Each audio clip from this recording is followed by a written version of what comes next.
Welcome back, viewers, to Point of View. For those of you who are just joining us, we are looking at the young people of this country, students. And in studio with me is Felix, a former KUSA president, a visionary young leader, and also a young budding lawyer. And going back into our discussion, we are talking about radicalization, and you intimated that one of the reasons could be that the young people have been, secluded, ostracized, and do not feel part of the Kenyan society. What can we do to change that? To me, what comes out at the national level as an expression at the country level is a reflection of what is happening in the most basic unit, which is family. And so if we have to change things, then that is where we have to start. We must, first of all, make sure that the unit family is functioning properly. That we have a father, that we have a mother, and that in their absence we have social support that still makes young people to belong. Indeed. Number two, we then have, the place of national politics, national government, national resources in the whole debate. We should make sure, and our constitution communicates to this, that at least everybody feels that I can partake of the promise of citizenship in this country. Anytime anybody will feel secluded, we are giving them slowly away to people who want to perpetuate misnomers and misbeliefs. Indeed. So we have to work hard to create a system that makes sure that everybody belongs. And then there is also the other aspect that young people need to be occupied. So government needs to create employment, or at least create an environment where the economy is generating income, so that we occupy our young people. And I think we take half steps as a country. We do not align our policies, with the long-term problems and challenges that we'll be facing. So you have very reactionary measures. You have a system that believes that, you can create jobs using debt, and that you're going to advance loans to young people and let them have businesses, and then you solve unemployment. I don't think that works. I don't think there is any economy in the world that has created youth employment using debt. What we need to do is undertake a very critical study of the whole system and say, what is ailing us as a people? What is ailing the system? And these things have been done. I mean, there is corruption. There is just ineptness of government officials. We have so many strategic plans that have not been implemented.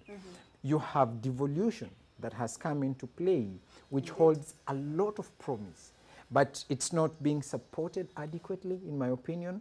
And also the people who have been given the mandate, elective mandate, are not managing it as effectively.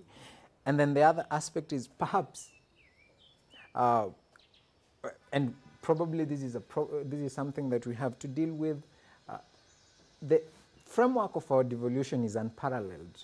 It doesn't have any equivalent anywhere. That's very true. I mean, in the world. It's a prototype of sorts. So we have to really know that it's a model that we are pioneering as a nation.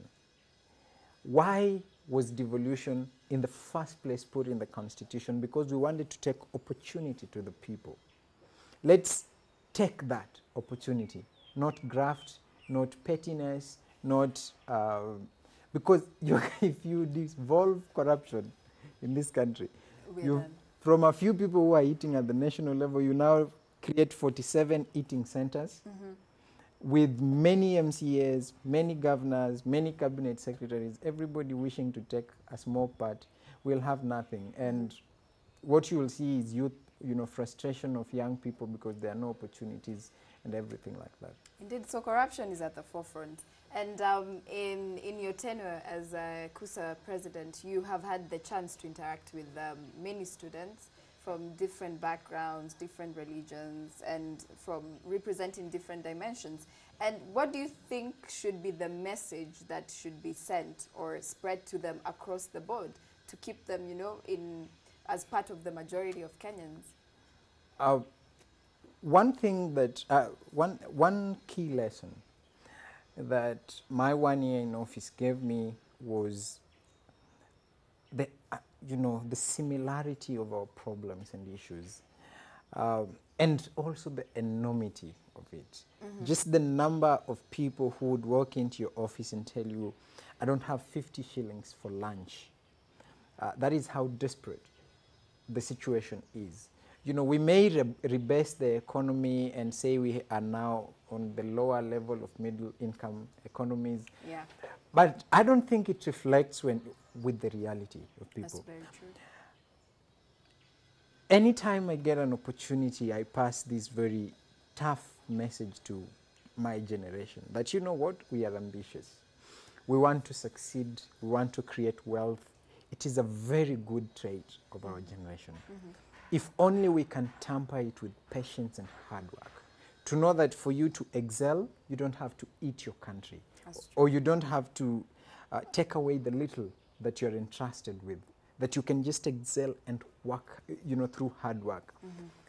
I mean, sometimes the system communicates a different message. Altogether. Because you have friends who have done wrong stuff and are doing well, but it's temporary. So I think, I don't know how we are going to do this, but continually we need to urge ourselves to know that this is our country and we owe it to ourselves and to posterity to create a value system that will sustain it so that we don't eat it away, so that even beyond our generation, somebody else will come and share in the promise of Kenya. That's very true. Now, education has been a very key opponent in the fight and the plight that is terror, going back to that discussion. And I feel, or other people feel, that we haven't had a good reaction as a country. Now, based maybe on your opinion and an analysis of the situation of the ground, how can the country, prepare for it? Westgate happened and we said that would be the last. Then Garissa happened and we keep saying that will be the last. Is it propaganda that we're just spreading, or can we actually do something to save face? Or should the people come up, revolutionize, and do it for themselves? One thing that I believe is to secure our country, we just need to fix the policing system. Okay. And there are actually no two ways about it. Because it's the police system which is in charge of our internal security, rather our homeland security. Yeah. So let's look at the police system as it is today. You have fewer people, you have fewer personnel, poorly paid, poorly resourced, and poorly educated in the first place. The people who want to become police persons in this country are not the A kids or the B kids. They are running to universities. So how do we fix the policing system? One, we have to integrate the policemen into the society. This whole notion of police housing, where you're putting policemen into a certain corner of the community, they don't integrate with people. How do they gather intelligence? In other societies, what happens? A policeman knows I work on shift. After 6 p.m., I'm going back home to my family. Yeah, when they blend into society. They blend into the society. When they are home, they go to church, they eat nyama choma outside with other people, and that is how they gather intelligence. Yeah. Number two, we may have fewer people, but adequately resource them. Modern technology, walkie-talkies that these people use can be jammed by anybody, any tech-savvy person. Yeah. Let's invest in technology. And then the other thing is, and this is not about government. This is about us as a people. In other societies, the United States, Canada, Britain, a policeman is respected. I don't know what you would say of a policeman in Kenya. They are either feared or despised. Very true. you don't greet them, you run away from them. That's very true. But in other societies, people, you know, You embrace them. you and their embrace them. You embrace their role because they put their life online for you. They protect you from the bad guy. Indeed. So, and maybe yeah. could we say it's a lack of patriotism?